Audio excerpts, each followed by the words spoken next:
What's up, guys? We have another episode of Card Spiking this week. This is brought to you by TCG Player. Every week they put out an article, and what better place to grab this type of information than the place we use to price all of our cards every day and every week. So, thank you, TCG Player, for the article.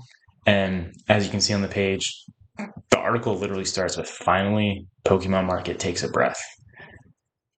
I don't know if it really is or not. There's a lot of cards still at all-time highs. There's a lot of things still spiking. There's some things that are flat, and big chase cards are still hot. I think Mega Evolutions kind of is taking a breath just because the second wave is finally hitting. And remember, 60% of Mega Evolutions dropped on wave one, so 40% is dropping on wave two. That's a lot of stock still coming, and I think people just forgot it was coming. So they were like, "Oh, hey, there's not a lot of stock here, or maybe this is short printed or underprinted or whatever you might want to call it." And that's just not the case because the second wave's coming. And mind you, there's still 2 years of this, so it's able to be printed over the course of the next 2 years. And reminder, there's still in rotation for another 2 years. It literally just dropped, so it can be reprinted a bunch of times for the next 2 years. So anyway, without further ado, let's get right into the cards. So the first card, we have Penny from Paldean Fates. And this card, I never really thought anything of it just because, again, I'm not a big trainer person.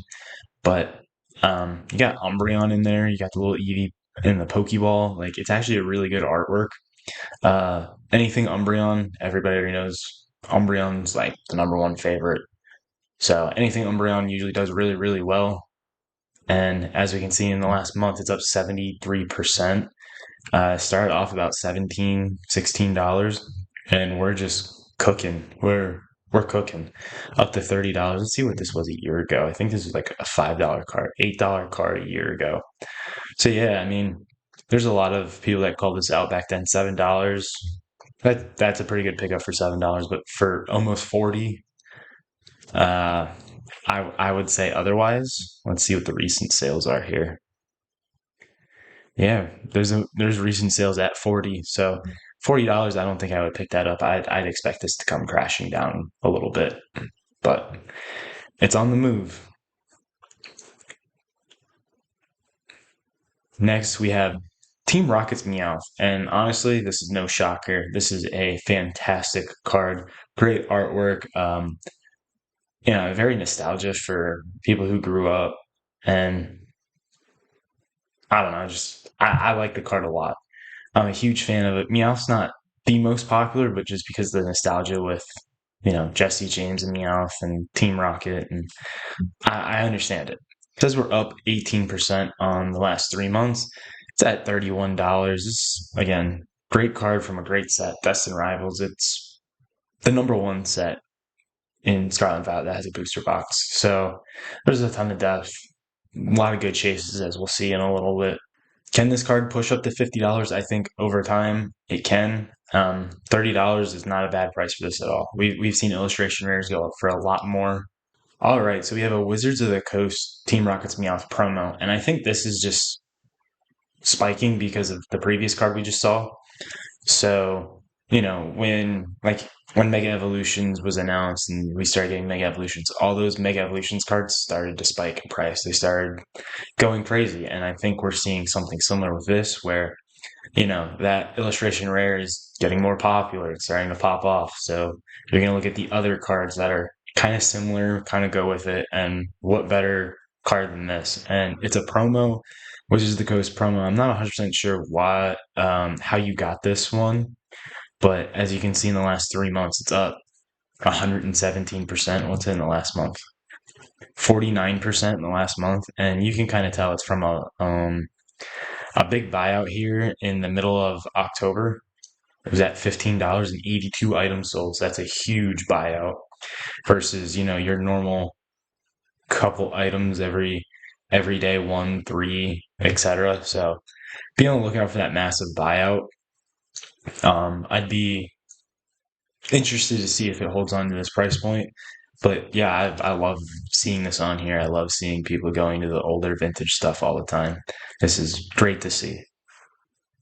All right, so as I alluded to earlier, we have the Team Rocket's Mewtwo again from Destined Rivals. This is the number one chase card out of here, and I absolutely love this card.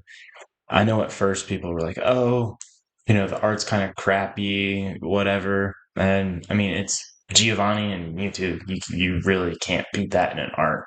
So you have the stardom of Mewtwo, you have the stardom of Giovanni, and you have the nostalgia from Team Rocket. I mean, you just cannot go wrong with this card. And it's from the best main series set from the generation. I really just, I really don't think you can go wrong with this card. Mind you, it's still got about a year and a half in rotation, so I would imagine we're going to see a lot more Dust Rivals hit the shelves, which may, you know, influence that price a bit.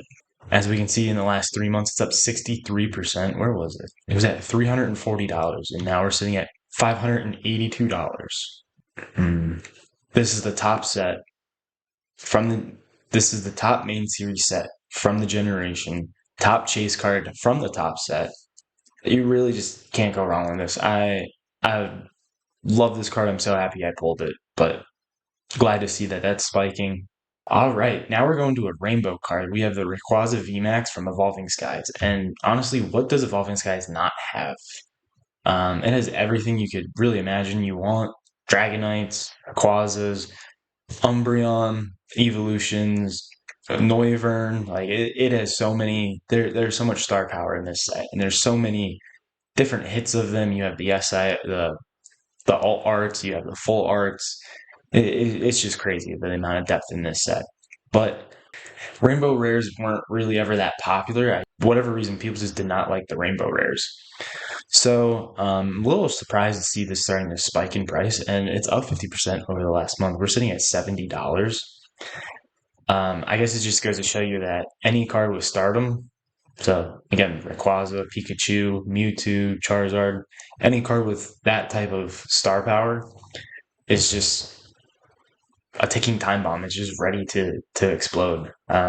Maybe we see the rainbow rares start to take off in a later generation, and then this card's just gonna explode.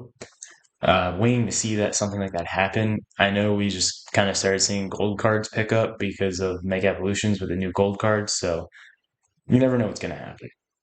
But I love seeing this on here. Next, we have the Moonbreon. Again, Evolving Skies. It has everything. The top chase of the generation, it just has everything. The amount of depth and everything is just crazy. We're sitting at $2,200, and it's up 66% in the last 3 months. This was sitting at $1,300 card in August, and now we're back over $2,000. I really don't want to see what a PSA 10 costs. Another card moving, the Ducklet. It's a real cute card. It has good artwork. I would be more inclined to trust that this is more natural. I would be more inclined to see if this actually holds its value, whereas other cards we saw just kind of blew up out of nowhere. Like the Booger Mew kind of just blew up, and we see that giving a lot of gains back. The Marshadow blew up, giving a lot of those gains back as well. And as we look down at the graph for Ducklet, it's up 173% in the last 3 months. And it's sitting at $32. We had a little bit of a buyout here where 45 items sold. And then, it kind of slowed down a little bit, but people are still buying it up at these higher price points. So it's just interesting to watch. I don't know if it'll hold or not, but good to see something like that moving. And we haven't seen a lot of White Flare or Black Bolt restocks or anything like that yet. So that could be another reason that some of these singles are starting to move. We have another White Flare. This is the Hydron EX, and it's a pretty good artwork. I'm not the biggest fan of the Pokemon himself, but it's a good artwork.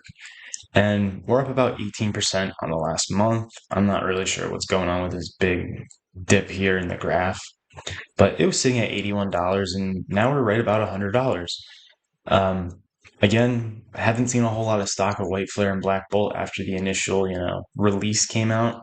I can't imagine this is all we're going to see, considering it just came out, 3 months ago, roughly.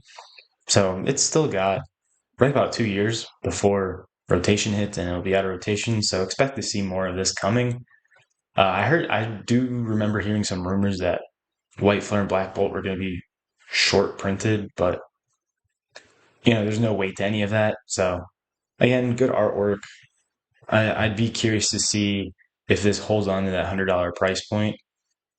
We also got a SIR and Searching Sparks. I don't know what that goes for. I haven't looked. All right, so on the little side note, we have more cards revealed from Phantasmal Flames.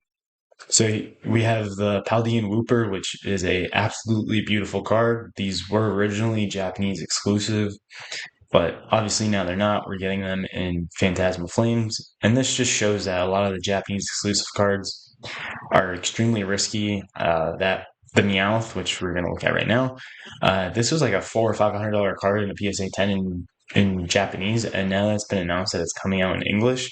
It's dropped by like 50%. So it's just very, very risky to buy and hold or buy at high inflated prices if things are Japanese exclusive. Just take that with a grain of caution. So beautiful artwork's coming to Phantasmal Flames, and this is only helping the depth of the set. I don't think the set is that very deep outside of the Charizards, but these two cards definitely help. Mooney 0 set releasing in January, and this is the Mega Zygarde set. I don't even know if I pronounced that right. We originally thought that Storm Emeralda was Rayquaza, and then we were like, oh no, it's Mega Zygarde. But because of this new name, Mooney 0, referring to Mega Zygarde, it's still possible that Storm Emeralda is a Mega Rayquaza set. So hopefully we do see that. The issue is it's not in Legend Z to A. So just kind of guessing, I guess. And here's the upcoming Japanese TCG schedule. November 28th, we have Mega Dream EX. This is a high class pack. Mega Dragonite. I'm super excited for that. That looks sweet. And on a side tangent, I actually bought the wrong shipping boxes at first. So I have the little boxes that fit the high class boxes instead of the normal booster boxes. So I cannot wait to just get rid of a bunch of those boxes. So hopefully this is a really good set and people love it as well. I really need to get rid of those shipping boxes. We have a Start Deck 100 Battle Collection. I don't even know what that is. January 23rd, we have the Mega Zygarde set, which is Mooney 0. I don't know if I'm even pronouncing that. It says, also on the 23rd, there's the Mega Glade EX Special set. Not really sure what that is yet. And then we don't know much about Ninja Spinner, Storm Emeralda, or Abyss Eye, but the trademark has been filed or whatever the trademark has been filed for those names, and we're guessing that Ninja Spinner is Mega Greninja, Storm Emeralda is Mega Rayquaza, and Abyss Eye could be honestly anything. It really reminds me of Lost Origin with Garantina, or it could be something like Gengar. Who really knows at this point? Leave me a comment below. Do you guys think Pokemon has finally started to slow down, or is this just more Mega Evolutions hitting the shelves? If you want to support me, head over to my website, maxpacks.com, shop some sealed Pokemon products there, and I'll see you guys on the next one. Hey guys, we are approaching 100 orders on maxpacks.com, and as a token of our appreciation, whoever places the 100th order, no matter how big or small it is, we're going to hook you up with a bunch of free packs. So just keep an eye out on that, and see you guys soon. Thanks.